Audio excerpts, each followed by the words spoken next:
Halo, perkenalkan saya Mursyalina Hakim. Di sini saya akan menjelaskan definisi dari filsafat. Apa sih filsafat tersebut, teman-teman? Kadang sering tuh kan kita jumpai di website, di internet, bahkan di buku-buku yang mana terkadang jadi pedoman buat kita belajar.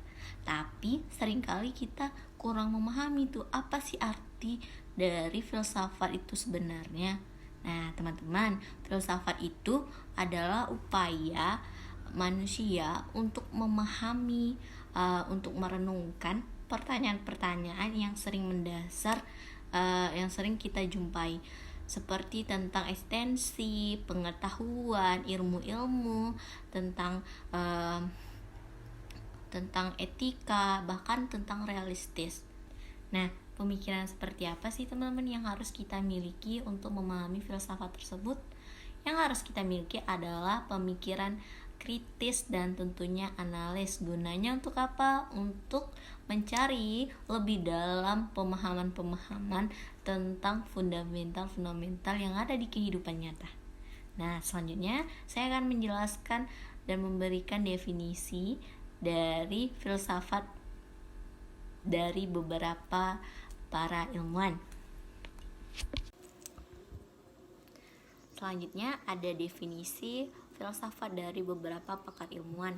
Yang pertama ada dari seorang filsuf klasik Yunani yaitu Aristoteles, yang menggambarkan filsafat itu seperti pengetahuan yang digunakan untuk mencari akar-akar sebab dan prinsip-prinsip dari segala sesuatu. Lalu ada penjelasan dari seorang pakar ilmuwan, filsuf dari Jerman yang sangat terkenal, yaitu Immanuel Kant. Kalau dia menggambarkan filsafat itu seperti sebuah ilmu pengetahuan yang menjawab pertanyaan-pertanyaan yang tidak bisa dijawab oleh ilmu pengetahuan tersebut. Nah, begitu teman-teman. Sekian penjelasan singkatnya. Selanjutnya akan dilanjutkan oleh teman saya. Terima kasih. Perkenalkan, saya Slamet Riyadi Situmorang akan menjelaskan kesatuan sila-sila Pancasila sebagai suatu sistem. Sila-sila Pancasila adalah prinsip-prinsip filosofis yang membentuk dasar ideologi negara Indonesia. Kesatuan sila-sila Pancasila sebagai suatu sistem adalah inti dari ideologi nasional Indonesia. Pancasila digunakan sebagai pedoman dalam pembuatan kebijakan perundang-undangan dan tatanan sosial serta mencerminkan semangat kesatuan dan beragaman. Berikut penjelasan tentang masing-masing sila Pancasila sebagai suatu sistem. Yang pertama, ketuhanan yang Maha Esa. Sila ini menggarisbawahi pentingnya keyakinan pada Tuhan yang Maha Esa. Meskipun Indonesia adalah negara yang memiliki beragam agama, tetapi sila ini menekankan toleransi dan kebebasan beragama. Yang kedua ada kemanusiaan yang adil dan beradab. Sila ini menempatkan kemanusiaan sebagai nilai utama, mendorong perlakuan adil terhadap semua orang, dan etika dalam berinteraksi sesama manusia. Yang ketiga ada persatuan Indonesia. Indonesia adalah negara yang berdiri dari berbagai etnis, budaya, dan agama, mengingatkan kita akan pentingnya menghormati keberagaman dalam rangka menjaga kesatuan dan kesatuan. Yang keempat, kerakyatan yang dipimpin oleh hikmat kebijaksanaan dalam permusyawaratan perwakilan. Sila ini mencerminkan prinsip demokrasi, pentingnya partisipasi rakyat dalam segala proses pengambilan keputusan, menekankan perihal perlunya konsultasi dan musyawarah dalam memecahkan masalah. Yang kelima, keadilan sosial bagi seluruh rakyat Indonesia. Sila ini menggarisbawahi perlunya menciptakan masyarakat yang lebih merata secara ekonomi dengan hak dan kesepakatan yang sama bagi warga negara. Selanjutnya, kajian Pancasila dalam sistem filsafat. Filsafat memiliki arti, yaitu analisis komprehensif yang berarti usaha untuk mendapatkan gambaran keseluruhan. Maka Pancasila merupakan dasar filsafat yang mewarnai seluruh peraturan hukum yang berlaku. Mengacu pada kata keseluruhan atau komprehensif, yaitu seluruh peraturan yang berlaku di Indonesia harus mendasarkan diri pada Pancasila. Dengan demikian, Pancasila merupakan suatu sistem yang mendasar dan fundamental.